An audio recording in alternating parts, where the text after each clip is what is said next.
झारखंड के अल्पसंख्यक कल्याण मंत्री हफीजुल हसन ने गढ़वा में दिए विवादित बयान को लेकर देवघर में सफाई दी है और मीडिया को दोषी बताया है। उन्होंने कहा कि मीडिया वाले मेरे बयान को तोड़ मड़ोड़ करके दिखा रहे हैं, मैंने कोई गलत बयान नहीं दिया। तो चलिए पहले आपको सुनाते हैं कि उन्होंने क्या कुछ कहा था और क्या वाकई में मीडिया ने उसे तोड़ा मड़ोड़ा है, और अब वो बयान पर वो किस तरीके से सफाई दे रहे हैं। इन दोनों को पहले गौर से सुनते हैं।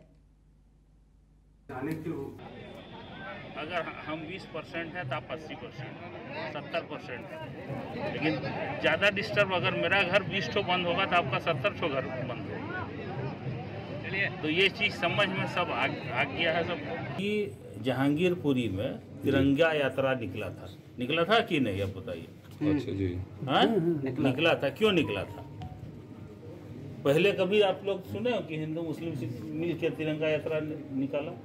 लेकिन जब देश को महसूस हुआ कि नहीं, अब हम लोग को इस तरफ नहीं चल के सही रास्ते में चलना, क्योंकि इसमें नुकसान दोनों को है। कहीं भी कुछ होता है नुकसान सभी लोग वर्ग को है, कि किसी खास वर्ग का नहीं है। मैं वही चीज़ वहाँ बोला था, लेकिन सबको अपना ये बढ़ाने में उल्टा सीधा बहुत किस्म का बात मेरे बारे में बोल दी। तो बढ़िया।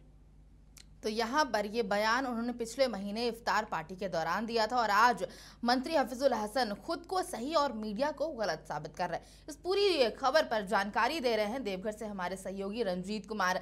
रंजीत, आज एक और बयान आया है सामने हफीजुल हसन का, जहां उन्होंने सीधे तौर पर सफाई देते हुए कहा है कि उनके बयान को ही मीडिया ने तोड़ मरोड़ दिया है। जी प्रभा, मैं आपको बता दूं कि झारखंड के अल्पसंख्यक कल्याण मंत्री हफीजुल अंसारी जो है, पिछले महीने इफ्तार पार्टी के बाद गढ़वा में इन्होंने एक विवादित बयान दिया था, जिस पर काफी विवाद चल रहा है और गढ़वा सहित कई जगह इनके ऊपर FIR दर्ज भी हुआ है। और वहीं देवघर में भी इसकी शिकायत नगर थाने में की गई है बीजेपी के महामंत्री पंकज सिंह भदौरिया के द्वारा।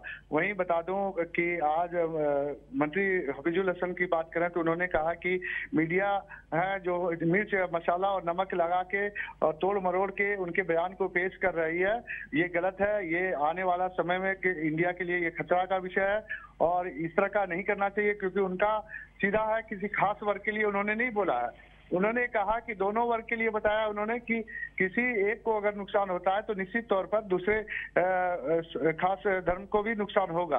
तो ये उनका इंटेंशन ये था। तो इसी को लेकर उन्होंने कहा कि मीडिया कर्मी तोड़ मरोड़ के उनके बयान को पेश किए हैं। फिलहाल यहाँ नगर महामंत्री जो है, जिला के महामंत्री पंकज सिंह भदौरिया, उनके खिलाफ सांप्रदायिक सौहार्द बिगाड़ने को मंशा को आरोप लगाते हुए नगर थाने में लिखित शिकायत दी है, लेकिन अभी तक शिकायत दर्ज नहीं की गई है। जी रंजीत, एक और बात है कि हमने अभी दोनों बयान जो है अभी लोगों को सुनाए, जहां पर पहले जो उन्होंने गढ़वा में कहा था इफ्तार पार्टी के दौरान कि उन्होंने सीधे तौर पर एक धमकी के लहजे में कहा था कि अगर 20 घर हमारे जाते हैं तो 80 आपके भी जाएंगे, लेकिन आज वो सफाई दे रहे हैं कि उन्होंने ऐसा कुछ बयान ही नहीं दिया था। ये बयान दोनों वर्गों के लिए था, तो कहीं ना कहीं पॉलिटिकल प्रेशर के कारण ये सफाई सामने आई है।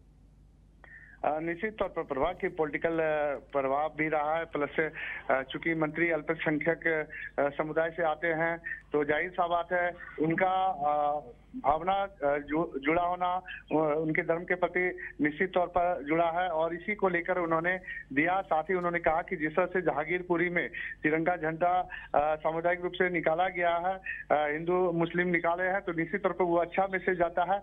लेकिन अगर किसी खास धर्म पर घात किया जाएगा और किसी खास धर्म पर जो है इस तरह का प्रशंसा कसा जाएगा तो निश्चित तौर पर वो भी जो है उनको भी नुकसान सहना पड़ेगा, उन्हें भी नुकसान निश्चित तौर पर होगा। इसलिए उनका मकसद किसी खास धर्म में विशेष पर टिप्पणी नहीं करना था, लेकिन मीडिया के द्वारा तोड़ मरोड़ कर मिर्च मसाला लगाकर परोसा गया है। चलिए, तमाम जानकारियों के लिए बहुत बहुत शुक्रिया रंजीत। तो यहाँ पर हमने आपको साफ तौर पर पहले ये दोनों बयान सुना दिए हैं कि किस तरीके से उन्होंने गढ़वा में इफ्तार पार्टी में क्या कुछ कहा था और उसके बाद आज वो किस तरीके से अपने ही बयान पर सफाई देते हुए दिख रहे हैं और सीधे तौर पर उन्होंने इसके लिए मीडिया को दोषी ठहराया है।